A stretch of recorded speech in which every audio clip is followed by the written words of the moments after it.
புதுக்கோட்டையில் 9 வயது சிறுவன் மர்மமான முறையில் உயிரிழந்த சம்பவத்தில் 12ஆம் வகுப்பு மாணவன் போக்சோ வழக்கில் கைது செய்யப்பட்டுள்ளார். விளையாடச் சென்றபோது காணாமல் போன சிறுவன் குளத்துக்கரையில் சடலமாக கிடந்ததன் பின்னணி என்ன?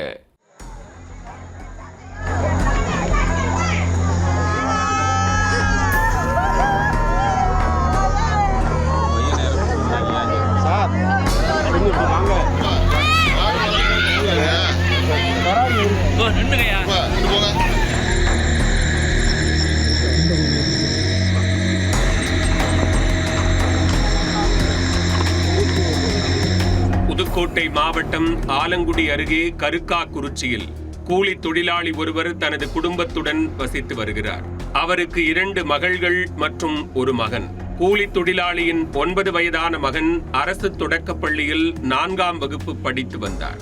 சனிக்கிழமை விடுமுறை தினம் என்பதால் மாலை நேரத்தில் சிறுவன் விளையாடச் சென்றுள்ளார். இரவு நீண்ட நேரமாகியும் சிறுவன் வீடு திரும்பவில்லை. இதனால் பதறிப்போன பெற்றோர் தங்களது உறவினர்களுடன் ஊர் முழுவதும் தேடினர்.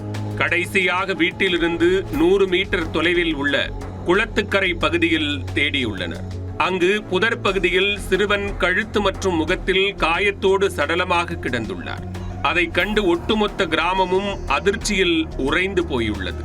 தகவல் அறிந்து விரைந்து வந்த வடகாடு போலீசார் சம்பவ இடத்தில் விசாரணை மேற்கொண்டனர். மேலும் புதுக்கோட்டை மாவட்ட பொறுப்பு எஸ்பி மணிகண்டன் சம்பவ இடத்திற்கு நேரில் வந்து ஆய்வு செய்தார்.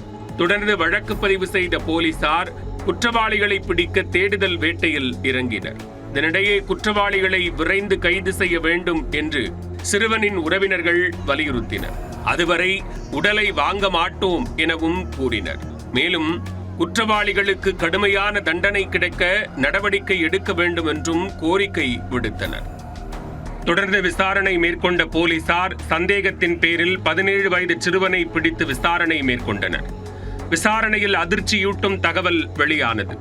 4ஆம் வகுப்பு மாணவனை தன்பாலின சேர்க்கைக்கு 12ஆம் வகுப்பு மாணவன் கட்டாயப்படுத்தியுள்ளார். அதற்கு மறுப்பு தெரிவித்து அந்த சிறுவன் தப்பியோட முயற்சித்துள்ளார். ஆத்திரத்தில் அவரின் கழுத்தில் துண்டை வைத்து நெரித்து கொலை செய்ததாக 17 வயது சிறுவன் அதிர்ச்சி வாக்குமூலம் அளித்துள்ளார். இதையடுத்து 12ஆம் வகுப்பு மாணவன் மீது போக்சோ உள்ளிட்ட 4 பிரிவுகளில் வழக்கு பதிந்து கைது செய்த போலீசார் அவரை நீதிமன்றத்தில் ஆஜர்படுத்தி சிறையில் அடைத்தனர்.